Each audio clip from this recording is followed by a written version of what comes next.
மரண தண்டனை பெறுகிறான். ஆராயாமல் தீர்ப்பு அளித்ததாக அரசன் மீது குற்றம் சாட்டும் கண்ணகி தன் கார் சிலம்பை கொண்டு தன் கணவன் கல்வன் அல்லன் என்பதை உணர்த்துகிறாள். இதோ உங்கள் முன் அந்த காட்சிகள்.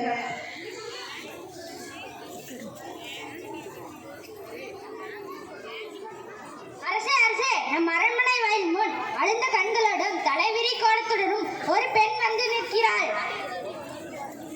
அப்படியா? அந்த பெண்ணிற்கு என்ன துயரமோ கேட்டாயா? கேட்டேன் மன்னா. அதை பற்றி உங்களிடம் தான் கூற வேண்டும் என்று சொல்கிறாள்.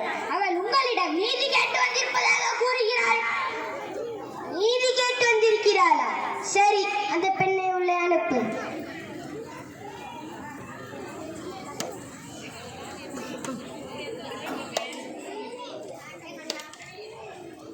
இளங்கொடி போன்ற பெண்ணே, அழுத கண்களுடன் எம்மை காண வந்ததன் காரணம் என்ன? நீ யார்? உனக்கு என்ன வேண்டும்? ஆராயாது நீதி வழங்கிய மன்னனே, என்னையா யார் என்று கேட்கிறார்? சொல்கிறேன் கேள். உலகம் இயக்கும் மன்னன் ஒரு புறாவுக்காக தன் உடலையே தந்த சிறுமன்னனை பற்றி நீ அறிவாயா?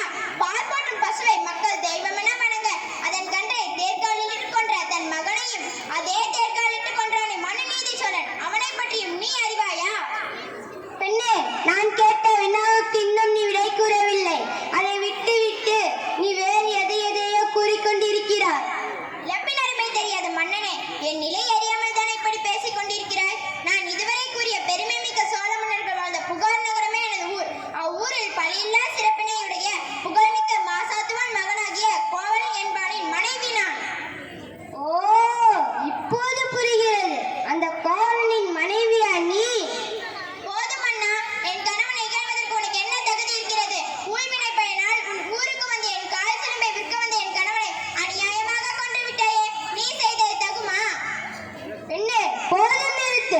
கல்வனை கொல்வது கொடுங்கோல் என்று அக்தி ஏற்புடையது. அக்தி அறநெறியுமாகும். இதை அனைவருமே அறிவார்களே. உனக்கு தெரியாதா என்ன?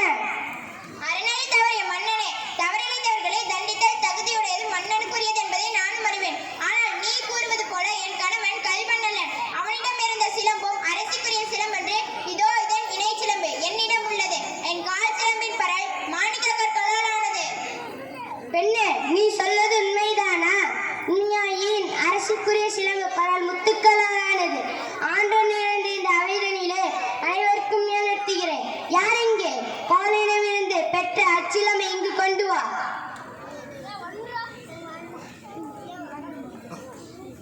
மன்னா, நீங்கள் கேட்ட கார் சிலம்பு. பெண்ணே, உன் கணவனிடமிருந்து கைப்பற்றிய சிலம்பு. நீதி தவறாதவன் என்று கூறிக்கொள்ளும் மன்னனே, ஒரு தவறும் செய்யாத என் கணவனை கொன்றது உன் அரண்